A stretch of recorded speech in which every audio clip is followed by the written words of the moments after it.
माघ मेला में शंकराचार्य स्वामी अभिमुक्तेश्वरानंद हठयोग पर हैं या किसी सियासी प्रयोग पर?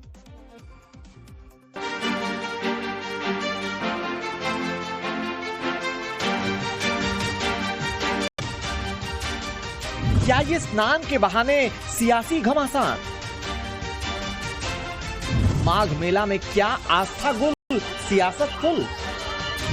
आज शंकराचार्य जी के सामने भी संकट पैदा कर दिया सरकार ने। सोचिए आप, शंकराचार्य के साथ अन्याय हो रहा है। पहले शंकराचार्य पद पर सवाल, अब शुक्राचार्य कहने पर बवाल। शंकराचार्य जी को शंकराचार्य ही रहना चाहिए, शुक्राचार्य नहीं बनना चाहिए। पहले शंकराचार्य वर्सेस योगी आदित्यनाथ, अब अभिमुक्तेश्वरानंद पर इस्तीफा वर्सेस इस्तीफा क्यों हो रहा? सनातन संस्कृति के वहां प्रतीक चिन्हों का अपमान किया गया। जो शंकराचार्य जी ने जो हमारे प्रदेश के चयनित मुखिया को जो इन्होंने अपशब्द बोला है, उससे मैं मर्माहत हूं। स्नान से शुरू हुई लड़ाई क्या सच में अहंकार पर आई? अभिमुक्तेश्वरानंद का योगी आदित्यनाथ पर वार, योगी का बिना नाम लिए पलटवार। ये मूल भाव को कमजोर करने की साजिश होती है तो आप इस बात को देखते होंगे कि कहीं न कहीं से इस सुखबुगाहट भी शुरू हो जाती है। जब संत के लिए सम्मान और अपमान दोनों एक समान, फिर शंकराचार्य ने क्यों छेड़ रखा है सम्मान पर घमासान? सम्मानी निरादर आदरी, सब संत सुखी विचरत माही।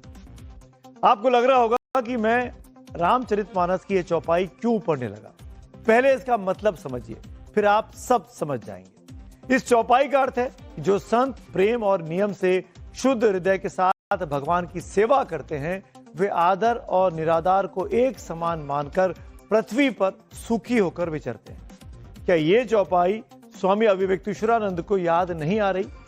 अभिमुक्तेश्वरानंद सन्यासी हैं, संत हैं, महंतों के महंत हैं, सनातन के सबसे बड़े धर्माचार्य शंकराचार्य हैं। फिर उन्हें सम्मान की इतनी भूख क्यों है भाई? पहले मौनी अमावस्या के स्नान पर शंकराचार्य बनाम यूपी का प्रशासन हुआ।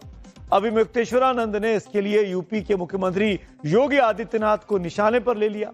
योगी आदित्यनाथ ने भी बिना नाम लिए एक बार नहीं कई बार अभिमुक्तेश्वरानंद को कड़े संदेश दिए। माघ मेला और कल्पवास जैसे धार्मिक अनुष्ठान में सम्मान अपमान ने नाम पर सियासत की ग्रैंड एंट्री हो गई और अब वो लड़ाई यूपी में नौकरशाहों के इस्तीफे पर आ गई है। कल बरेली के सिटी मजिस्ट्रेट अलंकार अग्निहोत्री ने अभिमुक्तेश्वरानंद के समर्थन में अपने पद से इस्तीफा दिया था, तो आज अयोध्या में जीएसटी के डिप्टी कमिश्नर प्रशांत कुमार सिंह ने मुख्यमंत्री योगी के समर्थन में इस्तीफा दे दिया। प्रशांत कुमार सिंह का कहना है कि अभिमुक्तेश्वरानंद ने सीएम के लिए जो अपशब्द बोले हैं उससे वे आहत हैं और अब अपमान बर्दाश्त नहीं कर सकते। वही अलंकार अग्निहोत्री ने कहा कि ऐसा लगता है कि यूपी में प्रशासन और मौजूदा सरकार ब्राह्मणों और साधु संतों के खिलाफ सोचने का काम कर रही है और उनकी इज्जत के साथ खिलवाड़ हो रहा है।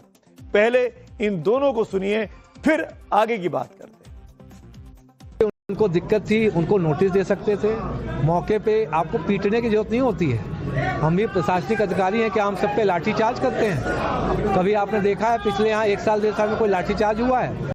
कलेक्ट्रेट में कितने धरने प्रदर्शन होते हैं? हम लोग कभी नहीं। सनातन संस्कृति के वहाँ प्रतीक चिन्हों का अपमान किया गया क्योंकि वो सनातन संस्कृति के जो ये सरकार है ये खुद सनातन संस्कृति की विरोधी है, एक जाति विरोधी मानसिकता पे चल रही है। उनको दिक्कत थी, उनको नोटिस दे सकते थे, मौके पे आपको पीटने की जरूरत नहीं होती है। हम भी प्रशासनिक अधिकारी हैं कि हम सब पे लाठीचार्ज करते हैं? कभी आपने देखा है पिछले यहाँ 1 साल 1.5 साल में कोई लाठीचार्ज हुआ है? कलेक्ट्रेट में कितने धरने प्रदर्शन होते हैं? हम लोग कभी नहीं। सनातन संस्कृति के वहाँ प्रतीक चिन्हों का अपमान किया गया क्योंकि वो सनातन संस्कृति के जो ये सरकार है ये खुद सनातन संस्कृति की विरोधी है, एक जाति विरोधी मानसिकता पे चल रही है। कि मैं आहत हूं और मुक्तेश्वरानंद जो शंकराचार्य जी ने जो हमारे प्रदेश के चयनित मुखिया, लोकतांत्रिक व्यवस्था के तहत एक चयनित मुखिया, संवैधानिक व्यवस्था के तहत एक चयनित मुखिया को जो इन्होंने अपशब्द बोला है उससे मैं मर्माहत हूं। पिछले विगत 2 दिनों से मैं इस पीड़ा को बर्दाश्त नहीं कर पा रहा था और अंततः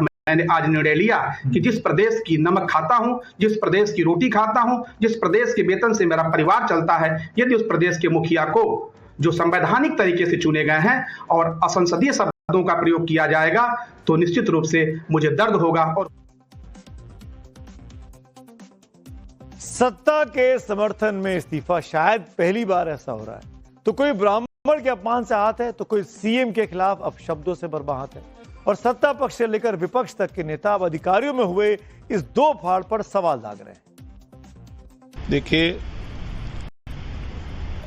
वो राजनीति में आना चाहते हैं और इस मौके पर वो चर्चा में बन करके और सियासत करना चाहते हैं। नौकरी करके पैसा वैसा कमा लिए होंगे, तो पैसा हो जाता है तो लोग राजनीति की तरफ भागते हैं। तो वही उनका एक पहल है और कोई बात नहीं। लेकिन बहुत सारे ऐसे लोग होते हैं जिनकी चुनावी कीड़े जिनको काटने लगते हैं, राजनीति की बू आने लगती है जिनमें, तो एक बहाना तलाशते हैं। ये जो दोनों टिप्पणियां सुनी आपने, ये दरअसल अलंकार अग्निहोत्री के खिलाफ थी, उस वक्त की टिप्पणियां थी, क्योंकि जीएसटी कमिश्नर का इस्तीफा तो दोपहर के बाद हो पाया। हालांकि किसी भी प्रदेश का अधिकारी, मैं साफ कर दूं कि किसी भी प्रदेश का अधिकारी सरकार का नमक नहीं खाता है, उसे जनता के टैक्स से पगार मिलती है। जहां अलंकार अग्निहोत्री से तुरंत कल के इस्तीफे के बाद उनका घर खाली करा दिया गया, उन पर अनुशासनात्मक कार्रवाई भी शुरू कर दी गई। वहीं प्रशांत कुमार सिंह, जिन्होंने मुख्यमंत्री के पक्ष में रहते हुए अपना इस्तीफा सौंपा, उनके साथ अब तक ऐसी खबर नहीं आई है कि उनको भी घर खाली करने को बोला गया है। प्रशांत कुमार सिंह से घर से तो बाकायदा घर पे क्या किया जाएगा नहीं पता, लेकिन अलंकार अग्निहोत्री के घर से बाकायदा सामान बाहर निकाला गया था। विरोध तो समझ में आता है, लेकिन कोई अधिकारी किसी के समर्थन में इस्तीफा दे दे, जैसा कि मैंने कहा, ऐसा शायद पहली बार मैं सुन रहा हूं। और इसका लॉजिक क्या है? क्या आप मुख्यमंत्री के समर्थन में इस्तीफा देना चाहते हैं? क्या ये आप जानते हैं कि आपका इस्तीफा स्वीकार नहीं होगा, इसीलिए आप इस तरह का ड्रामा कर रहे हैं? या कौन ड्रामा कर रहा है? अलंकार अग्निहोत्री ड्रामा कर रहे हैं या प्रशांत कुमार सिंह ड्रामा कर रहा है? इस पर बहस आने वाले दिनों में जरूर चलेगी। खैर, इसी बीच आज स्वामी अभिमुक्तेश्वरानंद के अनशन का 10वां दिन पूरा हुआ। 10 दिन से शंकराचार्य अपने शिविर के बाहर डटे बैठे हैं, उसी पालकी पर बैठे हैं जिसमें वो मौनी अमावस्या के स्नान के लिए निकले थे। और इतना ही नहीं, वो उसी जगह पर अस्थायी डेरा बनाया हुआ है जहां मेला प्रशासन और पुलिस ने उन्हें पालकी समेत छोड़ दिया था।